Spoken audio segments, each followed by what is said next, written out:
Right, students. Having covered transaction demand for money and the precautionary demand for money, which were income elastic, that means they were dependent upon the level of income. The higher the income, the higher the money requirement for transaction motive as well as precautionary motive. Now, Keynes in his theory has given a lot of importance to the third motive, students. What is that? Speculative motive, right? Now, speculative motive, as the name suggests, comes from the term speculation, right? That means making a conjecture or assumption that the price of the securities in the stock market. Now, what are the securities in the stock market? Shares, debentures, bonds. However, there is a difference between all of them. Shares and debentures, you know it in accounting. One is a loan security, one is a ownership security. Bonds is also a type of security wherein the returns are fixed. Having said that, we will not dwell too much upon it. Let's assume that there is only one security, bond.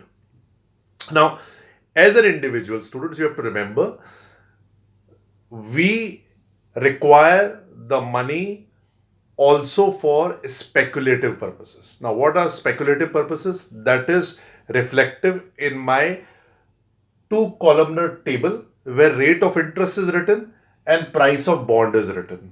Clear? Now, what you will find out, as the rate of interest increases, the price of the bond is decreasing, right? That means that ROI is inversely related to price of the bond, right?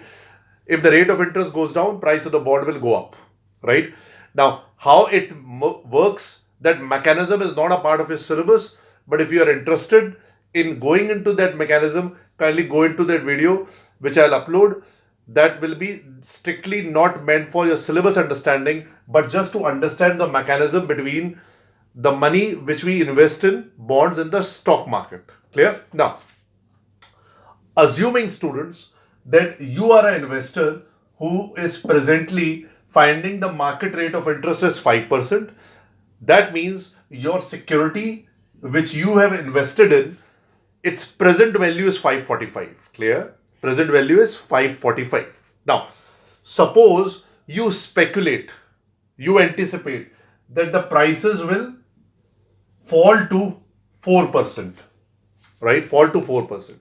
What it also means that if this price rate of interest falls to 4%, I beg your pardon, rate of interest falls to 4%, that means the price of the bond will take a jump. You are anticipating that within 15 days the rate of interest will go down to 4%, but then it also means that the price of the bond will go up to 560 from 545 right now. Now, you are in a situation of a little bit of a dilemma. What you should do with your money? The money which is kept in your pocket, you would like to invest in securities, these bonds, or you would like to keep it with yourself right now.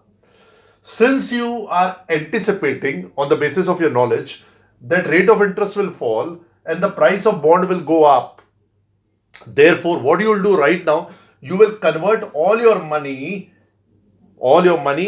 into bonds, right? You will convert all your money into bonds, because what will happen in future, within 15 days its price will go up to 560, and if its price goes up to 560, you can earn benefits by selling at a higher price. So what will happen, your speculative demand for holding money, when I say holding money, I mean to say holding cash, will be low in this example. Why low? Because you would like to keep your cash converted into securities, not to keep it into your pocket. Am I clear? On the contrary, if you expect the rate of interest to rise, scenario number 2, that means the price of the bond from 545, it is supposed to fall down to 530. Now it's the right time you should sell all the securities. Why? Because within 15 days its price will fall down to 530 and you will be suffering more losses. So what is the right business acumen right now? that if you are at 5% and you expect the rate of interest to go up to 6 and the price of the bond to come down to 530, convert all. What you should do?